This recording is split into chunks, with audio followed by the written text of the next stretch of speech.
प्रणाम गुरुजी।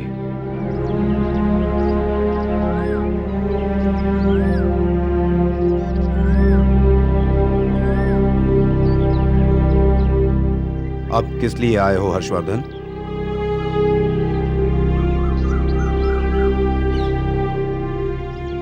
गुरुजी, संसार के लोगों को जब चंद्र ग्रहण या सूर्य ग्रहण दिखता है तो बस कुछ ही पलों के लिए दिखता है, परंतु मेरे जीवन पर छाए इस ग्रहण को मैं पिछले 20 वर्ष से देख रहा हूं। नियति ने स्वयं उस लड़की को ही इस ग्रहण का निवारण बनाकर भेज दिया, जिसके कारण यह ग्रहण लगा था। लेकिन इस बात का क्या प्रमाण? ये लड़की वही 20 वर्ष पहले वाली गंगा ही है जिससे तुम्हारा संबंध था? मेरा विश्वास कीजिए गुरुजी, ये वही गंगा है। उसे देखते ही मुझे ऐसा लगा जैसे मेरे जीवन के पिछले 20 वर्ष गायब हो गए हों। मैं एकदम 20 वर्ष पीछे चला गया। और सिर्फ मुझे ही नहीं गुरुजी, स्वयं गंगा को भी ऐसा लगा। मैंने उसकी आंखों में वही भाव देखे जो 20 वर्ष पहले हर्षवर्धन के लिए थे। मैंने इन्हीं हाथों से उसे उठाया था गुरुजी। आज भी उसका स्पर्श वही है।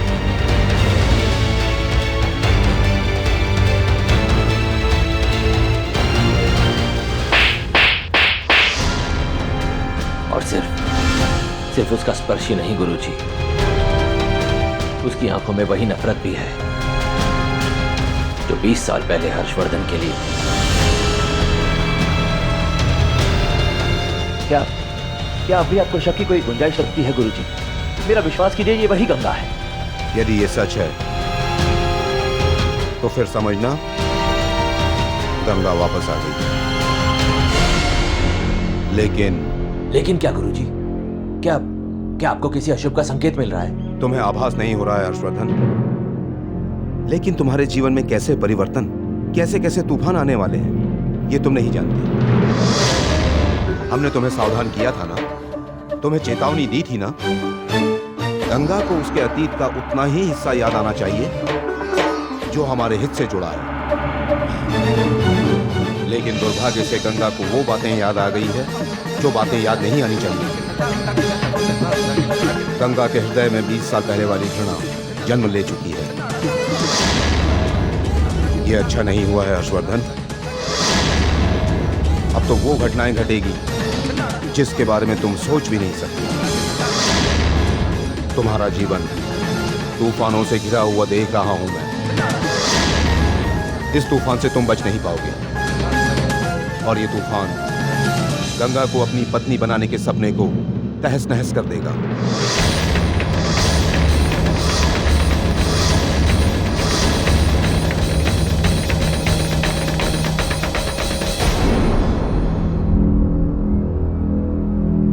क्या? हाँ हर्षवर्धन, इस जन्म में गंगा तुम्हारी पत्नी नहीं बन पाएगी।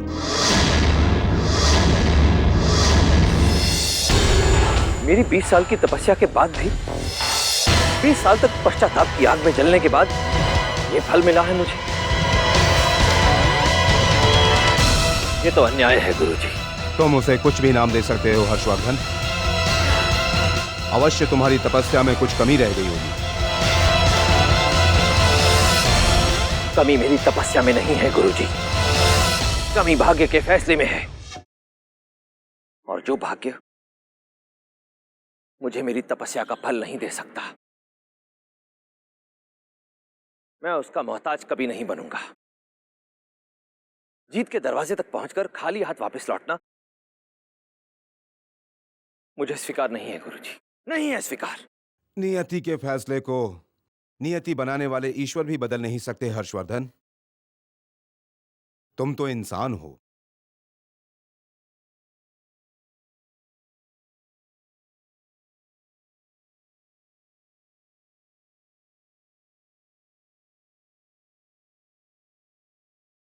तो फिर मेरा फैसला भी अटल है गुरुजी। अपने परिवार पर लगे इस श्राप को हटाने के लिए मैं किसी भी असंभव को संभव बना दूंगा। गंगा को इसी जीवन में अपनी पत्नी बनाऊंगा मैं।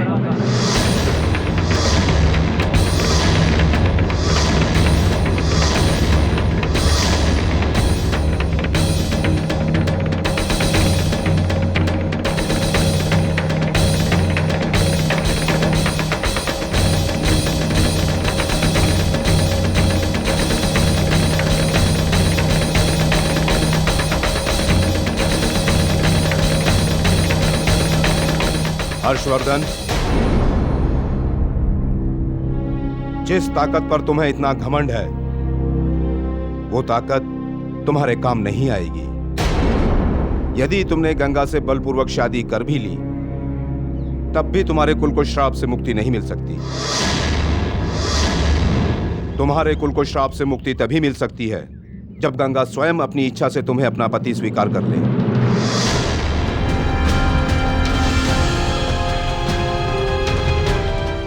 20 साल पहले गंगा मुझसे बहुत नफरत करती थी, परंतु यह भी सच है गुरुजी कि वो 20 साल पहले मुझसे बहुत प्यार भी करती थी।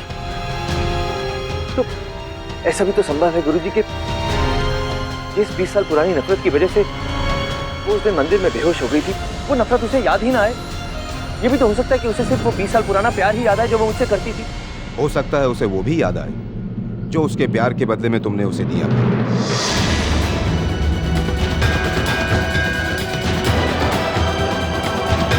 हर्षवर्धन, गंगा को क्या याद आए, क्या नहीं याद आए, ये सिर्फ समय ही बता सकता है। और वो समय अब आ गया है।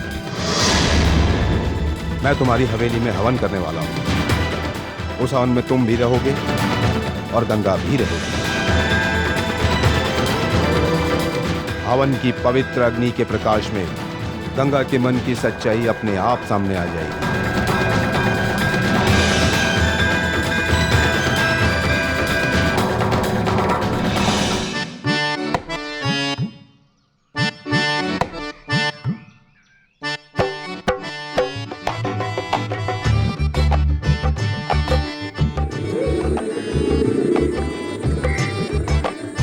आवा आवा, बैठा।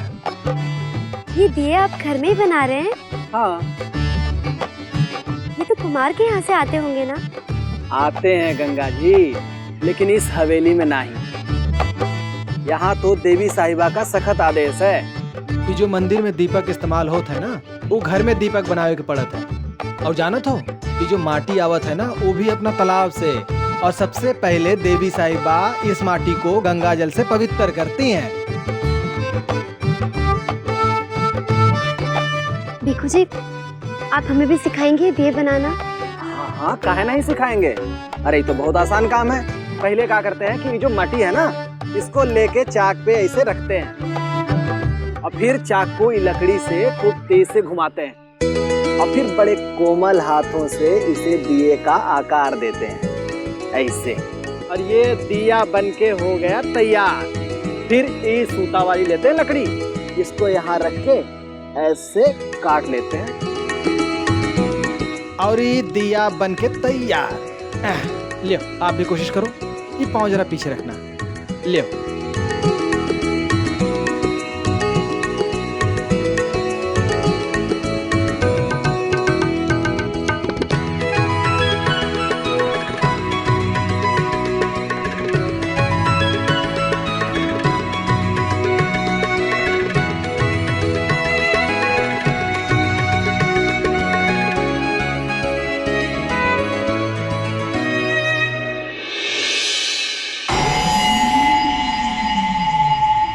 अंगूठा को ऐसे दबाइए।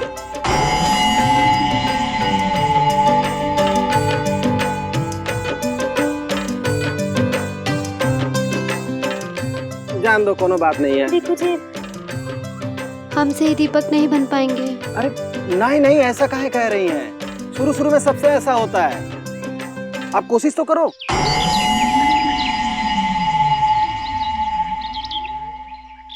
एक काम करो ना, आप कोशिश करो। हमको बहुत पसीना हो रहा है, मैं हाथ मुंह धो के आते हैं। ये लो।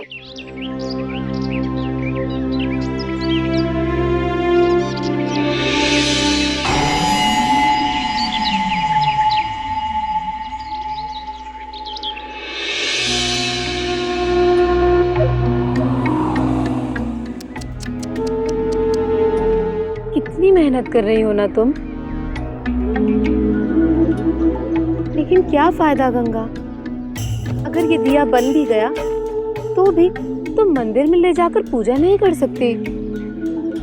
बेकार ही मेहनत कर रही हो। अब मंदिर जाओगी भी कैसे?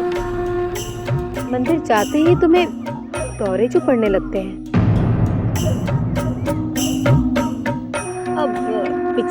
2 बार से ऐसा ही हुआ ना तुम्हारे साथ? वैसे गंगा, उस रात मंदिर में क्या हुआ था जब महंत जी तुम्हें यूं बाहों में उठाए हमारी हवेली में लेकर आए थे?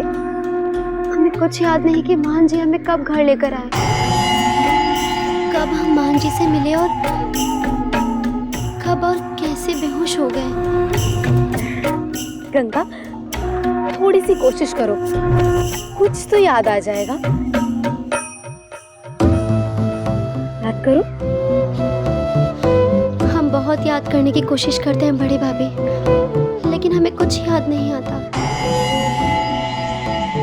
कुछ थोड़ा बहुत उस रात के बारे में? नहीं, कुछ भी याद नहीं आता। बस हमें इतना पता है कि जब भी उस मंदिर की तरफ जाते हैं तो एक अजीब सी बेचैनी होती है, घबराहट होने लगती है। इसका मतलब हमें ठीक ही लगता है।